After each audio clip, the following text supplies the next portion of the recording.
And so when we realized that it was never going to get to be that kind of successful business, which is what we were trying to build, we realized that we would have to lay everybody off, and that we would have to, that 40 plus people would be out of a job. And I think that experience of having to let those people go, but also that it was the end of the dream that we'd been working on for more than a decade of trying to build this game and build this company, was a pretty harrowing experience.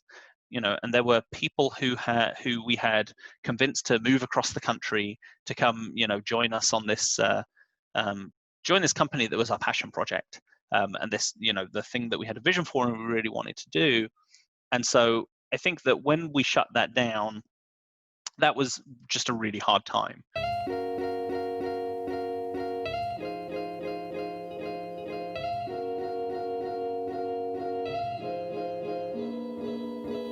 Hi everyone, welcome to episode 118 of the Startup Playbook podcast.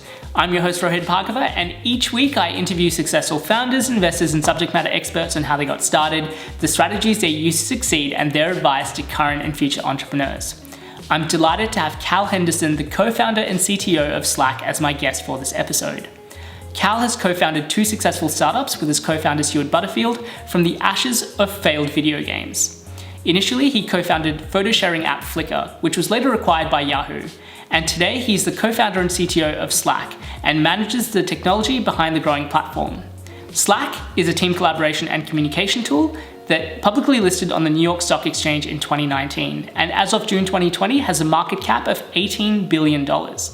We covered a range of topics in this interview, including managing failure and pivots, the challenges and opportunities that come from building out new categories, dealing with competitors like Microsoft, the responsibility that products like Slack have and how they're utilized by their end customers, what the future of work will look like in a post-COVID world, and much more. Without further ado, here is my interview with Cal Henderson. Cal, welcome to the Startup Playbook podcast, and thank you so much for taking the time to join us this morning. Yeah, thanks for having me. I'm excited to be here. So Cal, for those people that may not be as familiar with you or your background, do you want to share a little bit about your story and what got you here today? Sure. So right now I'm the CTO and one of the co-founders at Slack. We make collaboration software for teams. And Slack came out of a kind of interesting history that started back around 2002, when we first tried to make online video games. And that was an endeavor that didn't work out so well. So there were many things kind of going against us. It was, post kind of .com collapse, kind of Enron, WorldCom, global financial collapse. It was a terrible time to be starting a company, and online games weren't really a thing. It's kind of hard to imagine because it's only 18 years ago now, but it was a time in which people didn't play games against each other on the internet or on the web. And so what we're trying to do didn't really work out, but during the course of building that game and that company, we stumbled into building Flickr, the photo sharing website. Originally supposed to be a bit of a side project to make money to fund building the game, but it suddenly got pretty successful, and so we concentrated on that. And after about a year of working on that, we were acquired. Flickr was acquired by Yahoo, and we went to join Yahoo for a few years working on Flickr. After we'd been there probably about 4 years, we wanted to get back to making games again, and so we started a new company to try and make online games. And if things weren't really set up for us to be successful the first time, this second time they really were. So it was we were able to raise money.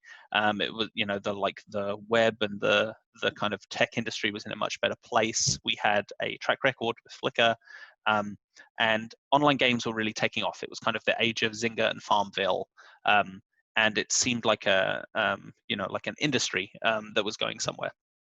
And so over the next 4 years, we spent a whole bunch of investor money totally failing to build a successful game, unfortunately.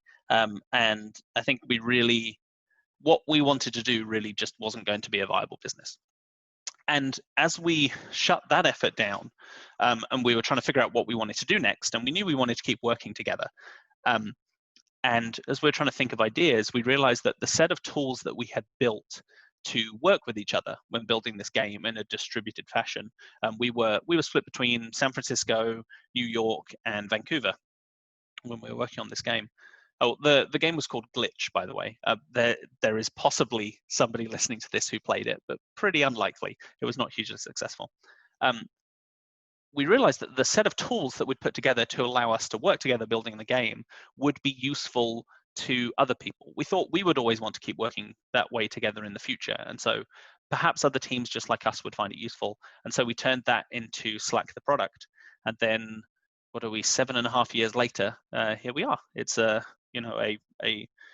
channel-based messaging product that's used by millions of people every day, from tiny companies to the world's largest companies to collaborate and get work done. There's obviously so much that I want to dive into, and obviously we'll speak a lot about your story with Slack, but just going back to the start of the journey that you mentioned about both Flickr and Slack starting from video games. So in doing research for this interview, I listened back to an interview from 10 years ago from Web Expo 2.0. Oh. Where you and Stewart said the odds of failing at the same thing twice are pretty low in terms of starting video games. And I think, so much of a founder identity can be, tied to the particular idea or wanting to build something. And if I have this correct, you were building the video game that turned into Slack for 4 years before you ended up sort of shutting it down. What does that sort of process look like for you as a founder or someone that's kind of building that company? And you mentioned that you took investment, and I assume that you had a decent sized team as well. What does that sort of, can you walk me through what was the kind of thinking, the time process that led you to wanting, getting to ultimately shutting down the video game and then moving into different products? Yeah, and I think when I think about that time, I definitely compare it to the previous game prior to Flickr, because the first game was really all about just not having any money, and that was why it stalled out. We had great ideas, great execution, perhaps, and it was really just there were no funds. And the second time around was very different. It ended because what we were building didn't work, as opposed to because we couldn't fund it anymore. And so it was a very different experience. And so people ask, are we going to try and make a third game? And I think the answer to that is no, because of the way the experience of the second one went, which was ultimately 4 years in, having spent a bunch of investor money. When we realized, I think the writing had been on the wall probably for about the last year, that it was kind of in the worst possible state. It wasn't an outright failure. People played the game every day. We had some revenue as we sold kind of in-game cosmetic items, and it wasn't a failure, but it certainly wasn't the giant success that we needed it to be to make sense viable from a business point of view.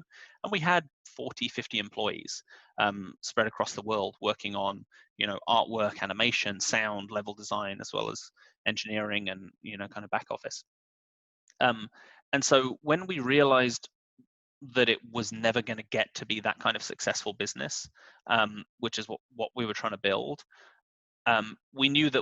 we realized that we would have to lay everybody off, and that we would have to, that 40 plus people would be out of a job. And I think that experience of having to let those people go, but also that it was the kind of the end of the dream that we'd been working on for more than a decade of trying to build this game and build this company, was a pretty harrowing experience.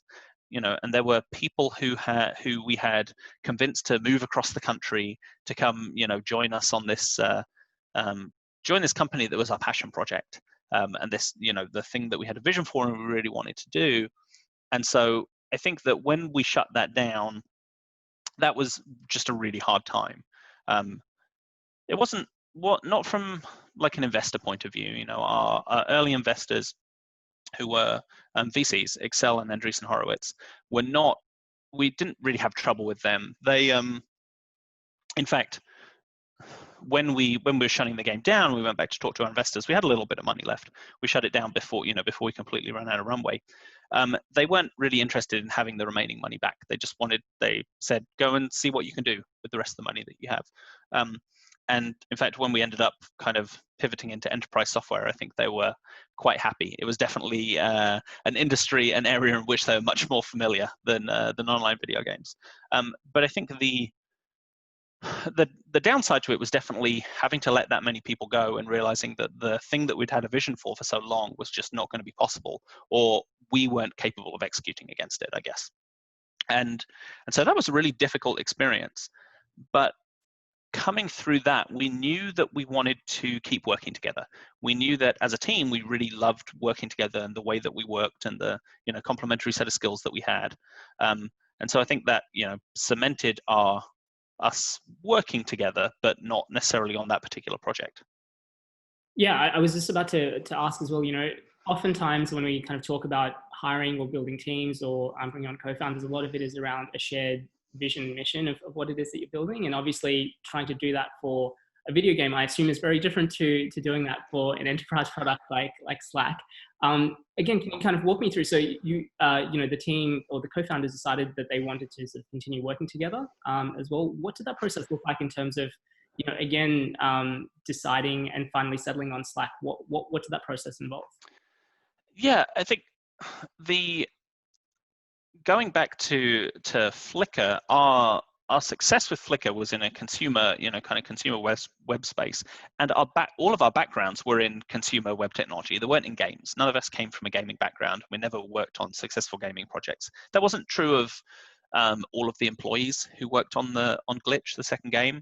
So many of them came from the gaming industry, but the founders were all just had a kind of general web technology background. And so while gaming was our passion, that wasn't certainly our only skill set, and perhaps we never had that skill set, in fact. And so, we were also all involved in the early web. Had early weblogs, were kind of web enthusiasts early on, and I think that kind of love of the web as like a communication medium and a way of connecting people was what, in some ways, drove both games and Flickr and Slack as tools for ultimately connecting people. I guess that needs a little bit of a digression about what these games were, because they weren't competitive or they weren't combat based. You didn't kill people and you couldn't win. They were really kind of social place based type games.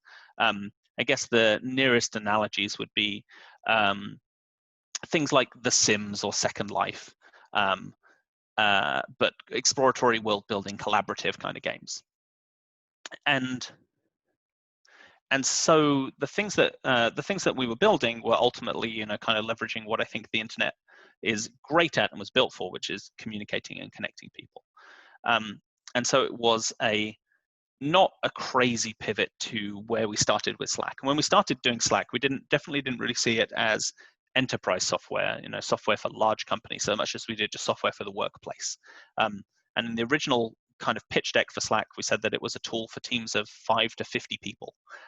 So we were definitely kind of aiming for small teams, the teams like us that we thought we understood at the time.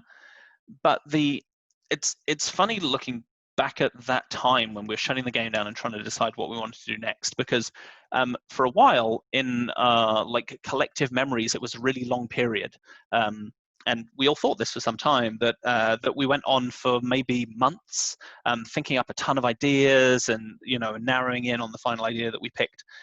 But looking back through transcripts, because we have all our transcripts from our kind of proto Slack, it was a period of about 1 week in which we tried to figure out what we were going to do next and came up and decided on Slack. So it felt like a long time, but it all came together very, very quickly. We realized that this set of tools that we'd started building was good enough, or the kind of shape of it was good enough that we thought it could turn into a product. And I think everybody was quite bought into that because of the way we've been working together. And we realized that other people would like to work together in that way too. Yeah, and obviously it's really interesting insight in terms of understanding that the tools that you're using or the process that you're using internally is something that potentially other people could benefit from as well. But I imagine when your team is so accustomed to working in a particular way, and there's a particular set of understanding of the way of working with that, translating that to other companies that maybe aren't as familiar would be really interesting and difficult as well. And I think you mentioned that the very early stages of the product wasn't wasn't what Slack is today. Can you talk a little bit about, again, what did that sort of initial customer discovery look like in terms of understanding that this kind of tool that you had built would be useful for other people, but evolving that into something that you could translate that to people outside of the initial team? Yeah, I think this kind of interestingly also gets back to what was really difficult for us about building games, was that because we came from kind of a consumer web technologies background, the way we knew to build things was try something and then have people use it and then iterate on it and improve. In fact, the first version of Flickr was completely different to the Flickr that anybody ever knew about. It was a lot like Slack. In fact, it was a real-time channel-based sharing application where you shared photos with your friends, but you all had to be online at the same time, which seemed like a great idea, but then nobody was online at the same time and it just didn't work. And so we put photos on web pages instead, and then it took off. But that kind of idea, which is, everybody now calls the MVP, the minimum viable product, was just really hard to get to with games. It takes kind of everything coming together to have something that feels like a product that you can test. You need the right graphics and animation and sound and level design to all come together. Otherwise, you don't know if it's going to be any good. And I think that's what we found a really big challenge with making games, was it just took too long to get to that point. But with Slack, we knew that we'd be able to get to that point really quickly. We started development at the beginning of the year, and I think it was 5 weeks between starting development and us moving our team onto using the new prototype every day. And that first week of us using it was such a time of fast iteration and learning and fixing so many things. But we knew the next stage after that would be to get somebody else to use it who wasn't us. And we had planned for, and we knew that would be a period where we modified the product a lot and kind of iterated quickly to try and understand what would work for other teams. But that was also where it became apparent that we were going to have, compared to a lot of other kind of consumer technology, we were going to have a challenge onboarding people into Slack, because we don't just have to convince somebody to try it, we have to convince somebody to convince their team to try it at the same time. And so, that's still the case today. That just makes onboarding people challenging. And so that's something we have to think about. And so when we were looking for kind of like our first test customers, we just talked to our friends in the industry in San Francisco and found companies that would be willing to test it out, or teams at companies who would be willing to test it out and give it a go. And really our first kind of alpha customer was a company called Audio, who are unfortunately now defunct, but were a San Francisco-based kind of US version of Spotify very early on. And we managed to convince one of their client engineering teams to take on Slack for their 5-person team. And it kind of quickly grew within that company. It started being used by more and more of the engineering group, and eventually the whole company. But those first few days of being used by other people was such a period of kind of immense rich feedback. There were so many things that we just hadn't thought about, because we were so familiar with the way we've been working, but also really dumb things. So if you had 2 people in your company called Matt, there was no way to disambiguate between them. Or if you had 20 people on your team, there weren't scrolling lists that had, because we were an 8-person team as we were working on it. And so we fixed so many things, both around the kind of interactions in the product, but also the way that we talked about it, how onboarding worked. Like, we needed an onboarding that explained how concepts worked. And that, I think, that was an obvious to us, but really important lesson as well that we carried through from Flickr, was that when you look at great products, great software products on the web, the ones which are great did not start that way. They started out, and if you saw them when they started out in a very different way. The product was presented very differently. They interacted in different ways, and they iterated in sometimes massively to get to where they are today. And it's all about that feedback loop of understanding what your customers are doing, the problems that they're having, what they're trying to achieve, and folding that back into the design of your software and iterating towards a product that can be great and that people can love. I'm sure that there are plenty of people that are listening to the show that are in the very initial stages of their own companies and potentially going through that customer research phase right now, customer testing phase. What was it specifically that you were looking for in terms of in terms of both feedback or in terms of usability when you were looking at people using the product that helped you distill, I guess, the relevant feedback from the not so relevant, but also particular points that you might not have thought of in terms of the way that people are using the product?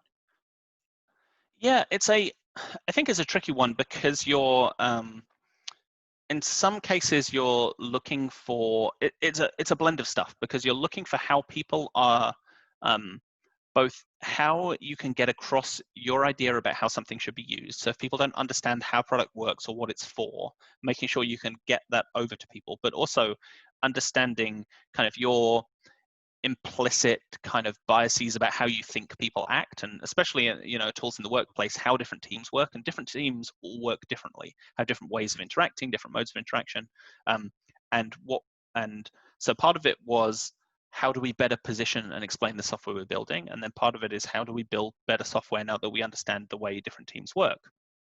And we definitely, there's some software is pretty kind of opinionated about how you use it.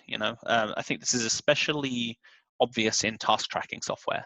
From the wide variety of kinds of task tracking software that exist. From like to-do lists through like Asana, Trello, Jira. They all have very different. They're very different business software, and they have kind of built into them an implicit model of how you should think about tasks and how work is organized and how work gets done. And if you use a piece of software that strongly disagrees with how you work, then it's probably not going to be super successful. So you get opinionated software like that. And then on the other side, you get some kind of software that tries to be unopinionated and work for whatever your kind of workflow is. Super hard with task tracking, but things like, the docs in Google Docs are fairly unopinionated about how you're going to use them. And we tried to definitely be on the less opinionated side so that we could be more universally used. But I think if there's a strong opinion that we had from the beginning that is still kind of present in the design of the software, it is that being open and transparent within an organization by default is a better way of working and leads to better outcomes. So that's the idea of using public channels and posting messages in the kind of widest available channel where that message makes sense. And I think if anything, that's our kind of secret manifesto that's enshrined within the way Slack works, that we're gently pushing on all of our customers. Yeah, and I mean, one of the other things that really sort of strikes me that seems fairly obvious now, and I think is kind of replicated by a lot of different other software, but to my understanding, I think Slack was one of the first companies to look at or develop a product that was for enterprise, but really felt like a consumer product.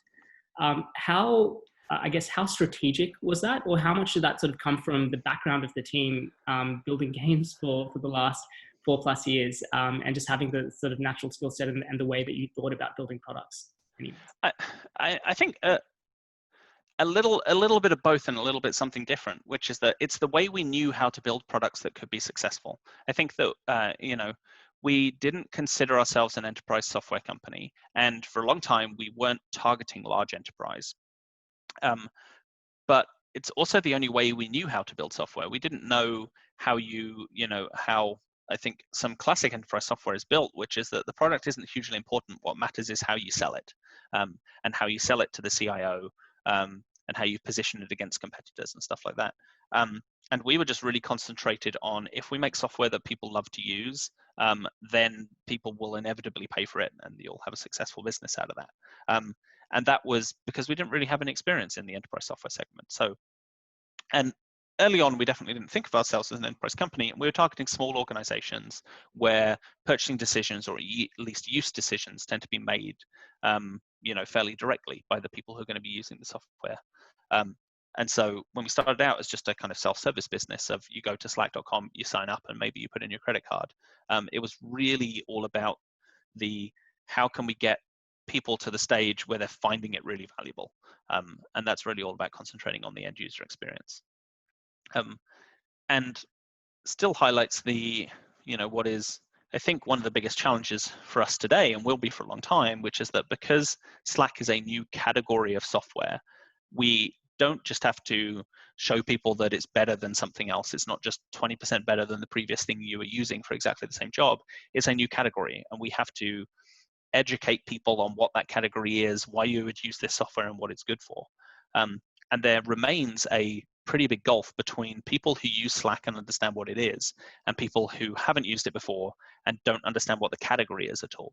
And I think that category creation, on the one hand, gives you a big opportunity, right? You're creating a new category which you can be, you can be the dominant player in, you can, get far ahead of anybody else. But at the same time, you're having to develop that new category, educate the market, which is sounds like a horrible term, but just, tell people what this new idea is, why you would want to use it, and what it's good for. And I think that is still, because we are a new segment, a new category, that's still something that we're, is a challenge for us and that we'll keep having to do for years. What does that sort of look like as well? I think every founder kind of experiences this a little bit as well. I think you spoke about how, the 4 years that you were building Glitch, it almost feels like it was an uphill battle for any kind of win. Versus, I assume for Slack, and for anyone that's sort of experienced this, you can tell when something is working because things just take off and everything or things just seem to work.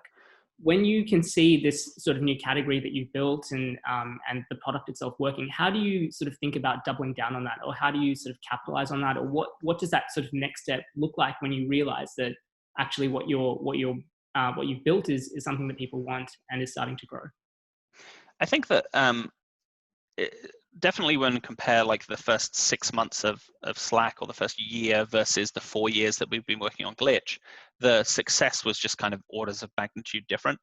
I think it's important to still be kind of humble and realistic when something is starting to work like that, because on the one hand, a lot more people, were using Slack, and Slack was gaining traction.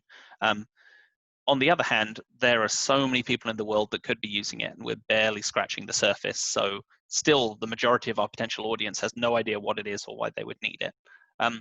The other one is that I think it's very easy to get caught in the is it the inventor's dilemma, which is where you don't see the flaws in the things that you create, and you're so used to it and so close to it that it's hard to take a step back and see what the experience is like for somebody coming in for the first time. I think this is most easily illustrated in the way that you're used to the flaws in your own products, but I am super critical of every other piece of software I ever use and how terrible it is. And I will happily, talk shit about other people's software and what could they be thinking? How is this experience terrible when there's similarly terrible experiences in Slack? I think it's important to realize how far there is to go still in anything we've built, and how much room for improvement there is. And we can keep iterating almost forever to get there. And when you think about the best software experiences that there are today, whether that's on the web or on mobile, there's still room for improvement, and there's still confusing things and dead ends and things that don't work right. And that matters more in the pure consumer space for sure, where ease of use is more important than anything else. But that matters in the workspace as well. There are competing products, and there's other bits of software, and I think when we think about new people using Slack for the first time, when I think about Slack, it's the thing that's most important on my mind. But when people are using it for the first time at work, maybe back when we had offices, maybe they were late into work that day and they got stuck in traffic, and they'd been having a fight with their spouse that morning, and their boss is angry at them, and they've been told by IT they have to use this bit of software. They're not excited about trying new bits of enterprise software in the workplace or changing the way they work. They just want to get through the day. They want to get their work done. They want to get on to whatever's important in their lives. I think when you think about the products that you design and the experiences you design in those terms of, this is not the most important thing that person is doing that day, and you're starting kind of from an uphill battle kind of position of trying to convince somebody to use something new and different. I think that's a good way to think about the products that you're building, because however successful they are, there's always so much further you could go, so much better it could be, so much easier it could be to use. One of the big things that happens when you're creating a new category is that you start, you initially sort of pioneer what that category looks like, but eventually if it starts working, you start to see competition following you. And obviously Microsoft Teams is a really interesting example of that. And I know that you've spoken about that a few times. How do you, as a co-founder, as a leader of Slack and of having built out this new category, look at competitors like Microsoft coming into the space? It's a tough one because on the one hand, they are a real competitor, by depending on the measure, the world's most successful software company, they've executed successfully for decades, and they're hugely successful organization that can build software and deliver it to, millions of people. On the other hand, the fact that they got into that space is hugely validating from a market validation point of view. It's no longer, it's when you have one player in a space, it's not really a category so much as it is just that one product. And the advent of Microsoft Teams has put it firmly into this is a category of software that exists now and will continue to exist, a decade from now. And I think definitely on the kind of larger enterprise, more conservative side, that's very helpful. That kind of category definition, category creation and validation is important. The fact that it is Microsoft and a company which has a ton of advantages, in terms of distribution and kind of brand loyalty in the enterprise side, means it's difficult. But I think it was important, especially a few years ago, in cementing the idea that this is a real category. But now that we have competition, which I think is healthy for us as an organization, because it gives us, there's, as I said, there's always this kind of opportunity and scope for improvement, and often massive improvement. I think that whatever we have today could be so much better, but for a lot of people, having a real competitor gives you something to push back against and gives you some reason why you need to strive to be better. Provides a positive pressure in that direction. So I think that's pretty healthy for us as an organization. I can't remember specifically if this is something I heard or read, but one of the things that I think you mentioned in a prior interview about competition was that it provided you more focus, both Slack and yourself as an individual. So really curious to know from a focus perspective, how does, what is it that you, as the leader of Slack, focus on from a product perspective, but then also as an individual, how do you think about focus for yourself, both in terms of, I guess, focusing on day-to-day versus thinking more long-term about the future possibilities of the product? Yeah, I think it's easy to fall into a trap of just becoming obsessed with what a competitor is doing, and especially when you get into kind of feature checklist comparison. I think that's a dangerous hole to fall down. I think that it's important for us to be kind of competitor aware, but still customer obsessed, and the main focus is on delivering value to our customers and our potential customers, while understanding what's happening in the segment, in that market segment. I think it's focusing not in that it gives us specifically something to look at and react to, certainly not react to, but more in that it gives a reason why it's important that we continue to focus on our customers and what they're looking for, what they're getting out of Slack and what they need. And so I think it's useful in that kind of device in terms of if we don't do a good job for our customers, if we don't do a great job with our product, here's what will happen to us as a business. And so I think that focusing in that sense has been important, but really it's given us a reason to continue to focus on building the product experience for our customers, which is, these days we're a much more kind of enterprise oriented business, because as we still have many kind of small to medium business kind of self-serve type customers, we also have most of the Fortune 500 use Slack, and so it is important that we understand what our customers need and what how they work, the challenges that they're having, especially in light of kind of the massive shift over the last few months in terms of what companies around the world are looking for. But even just stepping back from the kind of COVID crisis, the changing world of work over the last, say, 5 years, and what that's meant for a lot of different organizations who are either Slack customers or could be Slack customers in the future, that concentration on how the world of work is changing and how organizations are having to react to that and how we can play a role in that change. Yeah, I mean, just touching on COVID for a moment, I think you just touched on this. the environment's changed for a lot of different companies out there, and a lot of companies are going remote for the first time and are very reliant on Slack as a tool to help facilitate their transition. I have another quote from you as well, in terms of the tool, as in Slack, is a facilitator of company culture. And really curious from your perspective to know that in a moment where I guess a lot of people are relying on Slack as a product and across multiple different time zones and are finding it difficult to switch off as a product, what responsibility do you think as a founder of a product like Slack, where so many people are reliant on that, in terms of setting the boundaries of how your end customers use your product, and more healthy and safe ways of doing that versus leaving that up to the end customer itself to determine what is the best use of a tool like Slack? Yeah, I think that something that's important to bear in mind about the current, the current working situation in the COVID crisis is that this isn't the typical example of what happens in remote organizations, and this isn't a usual example of remote work, because it isn't just that everybody has been forced to work remotely, which is also a situation that just doesn't really happen to companies. No company with 10,000 employees or 100,000 employees says overnight, all right, tomorrow everyone's going to be working from home and our offices are closed. That would be enough of an upheaval by itself.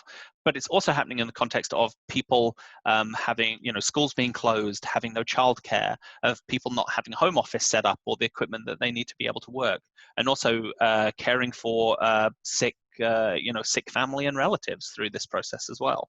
So I think that it's important to separate remote work from the current situation, because the challenges that people face today are also pretty unique around when you think about work as, culture in the workplace, but also work as a community, it matters far more right now than it would do in a normal remote working situation. Because if you're stuck at home working and you get to the end of the day and you can't leave the house and you can't see anybody else, then so much of your social interaction is now in the workplace. And what companies are providing in terms of community is very different to how that would be if it were just in a regular remote work situation.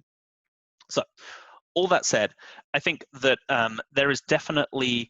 it is a difficult place to draw the line between what is the kind of responsibility of the tools versus the responsibility of the company versus responsibility of workers. And so we try and put as many tools in the hands as both the kind of on the sender and receiver side of messages to understand kind of interruptions and notifications. So I can set my do not disturb hours to say I don't want to receive notifications during these times. But if you send me a message, you'll get told I'm not being notified in case you need to contact me in an emergency. And we encourage people to use do not disturb hours, and we have them set by default. And we have custom status as well.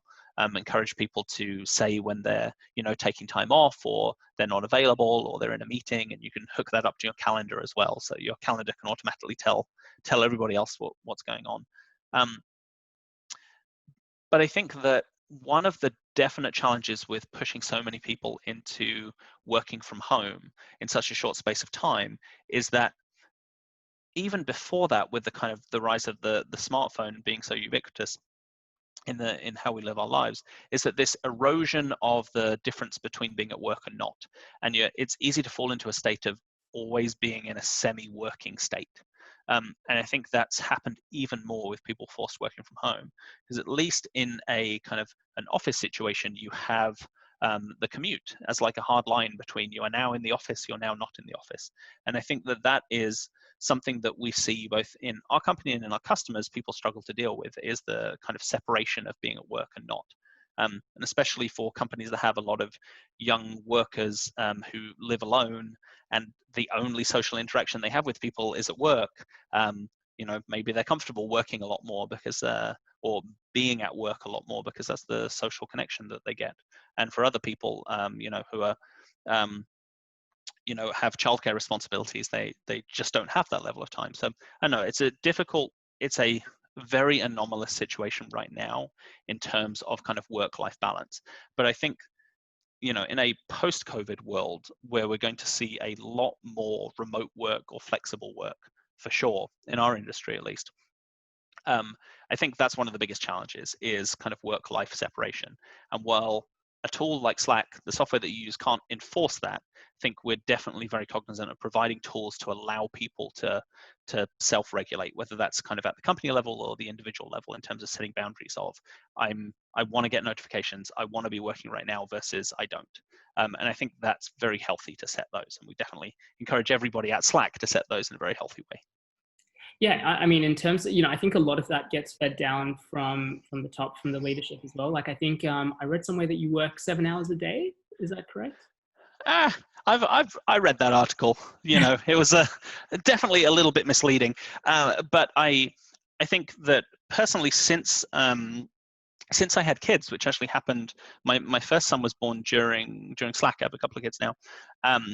That I appreciated a lot more setting aside time when I'm not explicitly not working and not available, and being very really guarding that time well. And I think that's, because that's important to me. I think it's very important that to set the right example with the rest of my team as well, the rest of the organization. So very purposefully don't try never to message people in the middle of the night for something that can wait until tomorrow. Make sure we have a clear culture of setting expectations around when you need somebody to respond versus when you don't need somebody to respond. And not using @channel or mentions in Slack when you really don't need everybody to see that immediately, or you don't need responses. And I think that you're right in that those lessons and those examples, it's one thing to set policies, and it's another thing to have how your leaders in your organization act. And how our leaders act is hugely important in determining the kind of culture that we're actually setting, and the expectations that we're setting up for our employees in terms of being available or not. Yeah, I think, for a lot of founders, it can be really difficult for them to get an insight into what is happening at other startups or kind of other companies as well. And obviously from a Slack perspective, it's really interesting to see some of the features and you touched on a few of them, some of the features that you launched that I assume come from sort of your own internal uses. But, just going back to COVID for a little while, it is such a external force that's kind of made everyone around the world go through something very similar for the first time. What are some of the changes that you have implemented through this process internally from a Slack perspective? And again, as a leader, like, how are you looking at this moving forward in terms of potential things that you will do away with once everything eventually goes back to normal, but other things that you're thinking as more sort of permanent changes to company culture or the way that you sort of work as a team? Yeah, I think to start, there's I don't think anything will ever go back to normal. Not in terms of, I don't think COVID-19 will be over one day, and I sure hope that will, although the US is not doing nearly so well as you are there. But I think in terms of because it has been as long and as drastic as it already has, I think it's going to have a large permanent effect on the workplace, on how we view the office and what it's for, and how we view the viability of remote work. And I know if you went back to January, February, and you asked a lot of kind of large company leaders about whether it would be possible for their organization to go fully remote and be effective, a lot of people would have said no, that is just not possible. And now we know it is possible. It might not be great, and it might not be comfortable, and it doesn't come without a lot of problems, but we know it's possible. And what that means is that employees know that's possible as well. And there's a big demand for, on the one hand, going fully remote. A lot of hearing from our employees and a lot of kind of peers employees that they want to go permanently remote. But even more than that, a lot of employees who want to not be in an office 5 days a week, but be in an office some smaller number of days a week. And so I think we're going to see a real permanent shift in what the office is used for. No longer primarily as a place where people come and sit and do individual work, but as a more collaborative space. It's a place for offsites and group meetings and brainstorming, and not individual work. And so I think for some organizations, this will be drastic when offices reopen, and for some, it's just going to have massively accelerated a change that's already kind of slowly happening and will continue to happen for years, of the nature of the office changing and its relationship to work. And I think that will definitely be true for Slack. We're going to have some number of employees who go permanently remote. Prior to COVID, we had very small number of remote employees, but we'll have a lot more who go remote, and even more who no longer coming into the office 5 days a week, and instead 4, 3, or 2 days a week, and for different kinds of activities. So I think that's going to definitely change the office dynamic, but also change the way companies communicate. And it's gonna be a lot more important to have effective video meetings or audio meetings, and to take notes and make decisions in different ways, communicate in different ways. And I think every organization now is, started at the beginning of COVID with taking the way that they worked when they were in an office and putting it online. And we saw the obviously massive Zoom increase in the first month, and usage of other video conferencing systems. And that was just take what we're doing, shift it online. But I think that the last few months have really been an evolution of how can this is in some ways, the biggest opportunity maybe ever to rethink how companies work together and how work gets done, especially kind of group work or meeting-based work. And so in some ways it's the early days, but we're going to see a lot of change in how people work together. And as a tool, Slack is kind of right in the middle of that, in the changing ways that people communicate. Final question for me before we shift gears and move over to audience Q&A. So, just looking at the future, I know that you've previously spoken about how Slack is looking at AI and ML. And I know that just last week you launched Slack Connect as well. How do you sort of think about the evolution of Slack as a product, and kind of what we'll potentially look at in the next 5 to 10 years in the market? What are some of the opportunities that you're sort of really excited by? And again, from a product perspective, what are you sort of looking at as a roadmap for the future? That's a great question. I think what we had already seen kind of prior to COVID was that there has been a general move towards more and more complex work. And that is that kind of as company conditions, market conditions change faster than ever. A lot of that acceleration is brought around by technology in general, but also markets moving faster, competitors moving faster, that more and more knowledge work is becoming more complex and more collaborative. Less work, especially in the software segment, less and less work is about individual work and more about team collaboration, and whether that is within a team, within a company, or increasingly between organizations as well. And that's what we're concentrated on with Slack Connect, is taking the way that organizations work internally and doing that same thing for pairs or groups of organizations, whether that's kind of collaborations, partnerships, vendors, supply chains. Not all of the work that you do in the workplace is just with your co-workers. It's increasingly with other organizations as well. And I think that is going to continue to happen in that way. We're going to see a continued trend of more work becoming more complex and more collaborative, that more and more work is going to be teamwork. And so team dynamics, team communication is going to be increasingly important. I think when you look back at the last kind of 20 years of software in the workplace, it's been really concentrated on how do we make individuals more effective at the individual tasks that they're doing? How do we make them faster, more accurate, higher quality, higher reproducibility, or enable pieces of work or workflows that weren't possible before? But I think what we really need to tackle, and what we're trying to tackle with Slack over the next few years, is how do we make teams of people work better together? Because that collaboration case of multiple people working together, I think, is increasingly important as work becomes more complex. Fantastic. All right, we'll shift gears to audience Q&A. Just a reminder to those of you that are tuning in live, if you have a question for Cal, please submit them in the little Q&A tab at the bottom of your screen. So the first question that I'm going to pick out is from an anonymous attendee who wants to know, the adoption rate of Slack has been phenomenal. What are some of the things that Slack as a company has done right that have accelerated the growth of the product, in your opinion? I think by far, other than like luck and lucking into this category at this time as the kind of world was changing, I think the biggest one is listen to customer feedback and understand what our customers are doing and the challenges that they're having. And I think by far the biggest kind of tool in our arsenal there, and in the arsenal of kind of any company that's often overlooked, is Twitter.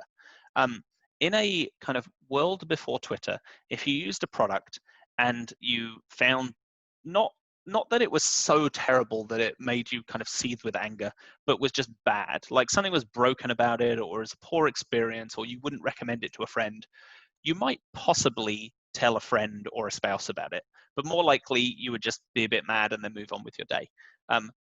With the advent of Twitter, we now have this kind of global medium in which you can complain about your smallest kind of nitpick with any product. And people do this at massive volume. And so we get tens of thousands of tweets a month about Slack, and we read every single one of them, and we categorize them, and we understand what that feedback is. And it is such a rich vein of feedback from customers because the threshold to post something on Twitter, whether good or bad, is just so much lower than any other medium, that we just get that kind of raw, kind of unfiltered feedback from our customers. That doesn't mean we act on every single thing that people tweet at us, but we read every single one, and we look at trends, and we understand where people are having frustrations and respond to it. And I think if we hadn't done that, the product we have today would be so much worse, and we wouldn't have seen the kind of success that we have. The next question is submitted from Raveen Kuhadas, who wants to know, obviously, from my understanding, Slack's kind of sales process has really been bottom up of kind of end customers really pushing that internally versus what happens at most enterprises, which is someone senior decides that this is a product that we're going to use and everyone's forced to use that. What did that sort of sales and onboarding process look like for Fortune 500 companies? And were the decision makers different from the users? And how did you sort of help facilitate that from a sales process? I'd say that you're mostly right in that a lot of adoption of Slack is bottoms up, and even inside the largest companies, it tends to be some team starts using it, and that's how growth starts. But for large companies or companies with compliance or security requirements, that then leads into a decision to go wider that happens at a kind of like IT, CIO level. And then it looks pretty different. Then there's an enterprise sales process that's kind of a classic enterprise sales process. And then for a large company, a lot of kind of change control and rollout planning. We announced recently that that Amazon is using Slack, and to roll it out to hundreds of thousands or millions of employees, that doesn't happen organically. That needs a lot of kind of planning, change control, support, and a planned rollout. And we have a whole sales organization, a customer success organization, sales engineers, the all kind of classic enterprise software kind of apparatus that's just needed to be able to purchase and use software at that scale. And I think when we started the company, we were naive, didn't really understand that, and we thought that wouldn't be necessary. But you can't adopt anything at like 100,000 person organization without a plan and support behind it, and that's just not even a necessary evil. It's just part of rolling out anything at that scale. And so we have a regular kind of enterprise sales organization. Yeah, I don't know if I told you this, but my day job is part of the AWS startup team. So I can tell you that internally we're very excited to be able to use Slack officially. Again, so actually the next question comes from one of my colleagues who's also a fantastic CTO as well, Dave Lempers, who wants to know, what was the toughest technical challenge you faced as a CTO? I think the easy answer to that is our own short-sightedness and like things we did which we then had to roll back. And for us as an organization, that is almost certainly there's probably two answers, but it's almost certainly the fact that in our original, as I said earlier, in our original pitch deck, we said that Slack was a product for teams of 5 to 50 people. And we didn't like hard code a limit of 50 people, but we definitely thought about small organizations to small teams when we built the product. So now, fast forward 7 years, and we're now rolling it out to companies with hundreds of thousands of employees on Slack. And we just never planned for organizations of that scale. And so early on, we made a lot of expedient technical decisions around the client server architecture and how clients booted and what information they would get at startup time, that just quickly within the first few years turned out to be wrong, but it took a long time to undo because they were the kind of technical underpinnings. And so today we support much larger organizations than we did when we started, but it's been a real kind of a long series of projects to get us there incrementally, because at the same time we can't stop the boat. Everything has to keep moving. Everybody, people use Slack every second of every day. As we're used by companies around the world, there's no time at which people aren't using Slack, sending billions of messages every week. And so because we have to keep evolving the product as well at the same time as changing the technical underpinnings out from under everything. So I think that in some ways short-sightedness has been the biggest technical challenge for a few years. On the other hand, it might have been the right technical decisions that we made, and that they certainly were the right ones with the information that we had at the time. Because if we had tried to concentrate on building it for massive scale right at the beginning, we might not have been able to put the effort that we needed to into iterating on product market fit. And it was important that we got that early success and got small organizations using Slack. So it's hard to be sad or angry about any of that now, but I think that's definitely been, for quite a few years was our biggest investment, was to kind of undo some of the technical decisions that we made early on, and other things like early on in Slack, public channels, private channels, and IMs were all completely different objects on the back end that work differently, which we've slowly unwound into all just being flavors of different channels, and other kind of underpinning technical assumptions we made at the beginning that were turned out to not be correct. But we also, weren't entirely sure what we were building compared to now. Interesting segue into the next question, which is submitted by Sekman Wang, who wants to know, have you ever gone against the data because intuitively you know that you should keep pushing a particular feature? Yes, definitely. And I can't necessarily talk about all of the internal experiments that we run, but we run a lot of changes that we do. We run as experiments. Something is out to 50% of our customers or 1% of our customers, and then we look at the metrics. And I think that on the one hand, being data-driven and informed by data, I think, is hugely important. You want to actually understand that your theories about what's going to happen ring true at some point, and that you're not just guessing or ignoring the reality. But I think the other side of that is almost anything that is actually a good idea and could have a great impact, the first iteration that you do will turn out to be negative, even if the ultimate idea is great and it's the perfect direction, because the details matter so much. So I think, when I think about how we do product development in that way, it's really important to have a kind of strong conviction about what we believe. And then if we don't see that that's happening after the first few experiments, revisit our assumptions, but think, maybe we're still right, but what could it be about our approach that's not turning out that way? And there is internally an experiment that has just landed that has gone really well, but that started about 9 months ago and had some really poor results for a long time. We're like, oh, maybe it's never going to work. Maybe this is a terrible idea. But somebody had really strong conviction that actually we just need to tweak it until we find the right set of, the way we message it, or the timing, or exactly how the interaction works.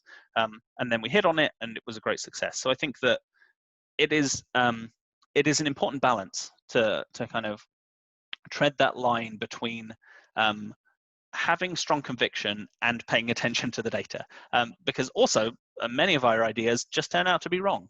Like, things are counterintuitive and people are hard to understand, and so I don't know, it's a balance. I'm sure this internal success will fuel us pouring a whole bunch of effort into things that never pan out, so that's tough. And I imagine that that's even tougher when you're creating a new industry and when people are getting accustomed to a new way of working, or a new product that they haven't really seen or utilized in the same way before. So next question comes from Narendran Subramaniam, who wants to know, how do you go about disrupting an industry with a digital product that it is not used to? And how do you sell to these customers? I think I don't have any super broad advice. We've had success here, and I think we certainly iterated towards it, but some of it is definitely luck too. But I think our approach to this product, and to Flickr before it as well, was make a product that people love. Because if you can get people selling your product for you, selling strong term, in terms of as a freemium product, if you can get your users to tell their friends to use it or to rave about your software, then it will be so much easier to grow than if you have to win every customer kind of by hand yourself. Now, that's not the way a lot of categories go, and that's not the way some industries go, but it's definitely the way we know how to build software. And I think the building something people love or something people can't live without, which is, can be a little bit different, makes it so much easier to sell. While we have a conversation with a CIO or a procurement department, and that might be difficult, we have so much tailwind from the organization wanting it, especially if you're building a tool, as we were early on, that gets adopted by developers. Software engineers have a huge amount of say in companies and the tools that they use. And if they say they're going to use something or they refuse to use anything else, then that's just a huge tailwind for you to sell something and to get that software adopted. And we're just at time, we're going a little bit over, but our final question from the audience is submitted by Bryce Chi, who wants to know, what gaps do you think will never be addressed by the current product that you wish it could? I don't know I don't know to what extent there is a technical solution that can actually address this problem, but there is, in the kind of world of software design challenges, really tricky problems are often solved by getting a bunch of people around a whiteboard. And that's so office-based. And it's having a discussion with a group of people in a room and having a whiteboard. Seems like it's just about the mechanics there. And there are some good startups in that space who are trying to do shared virtual whiteboards. And there's things like, Google Jamboard, which is really interesting, both software product and the hardware product, but it still isn't the same as having people in a room. And I don't know if there is a technical solution to that challenge. And in a completely distributed world that we have right now, and in the probably more distributed world of the future, it's something that we will need to solve, or that kind of activity will happen when people get together in person. But I don't think it's solved by the current product with Slack, because I don't know how you do solve it technically. But I think given enough time, enough ingenuity, and enough being forced to do it as we are now, somebody will crack how we do that kind of collaborative work mediated by the internet. And I look forward to that. I'm all about it. Fantastic. On that note, for everyone tuning in, thank you so much for joining us this morning. And Cal, once again, thank you for your time and for sharing your experience and insights on the show this morning. Thank you so much. And thank you for having me. I've been super happy to be here. Thanks for listening to episode 118 of the Startup Playbook podcast. As always, full show notes from this interview will be available at startupplaybook.co. I'll be back at 8 a.m. next Tuesday, the 7th of July, with our next live episode, and my guest for episode 119 is David Heinmeier Hansen, also known as DHH. He is the co-founder and CTO of Basecamp, creator of the hugely popular web application framework Ruby on Rails, and is a best-selling author amongst many other accomplishments. I'm really looking forward to this interview and hope that you can join us, but in the meantime, if you enjoyed this interview, please don't forget to like, share, and subscribe. As always, thank you for tuning in, and I'll see you next week.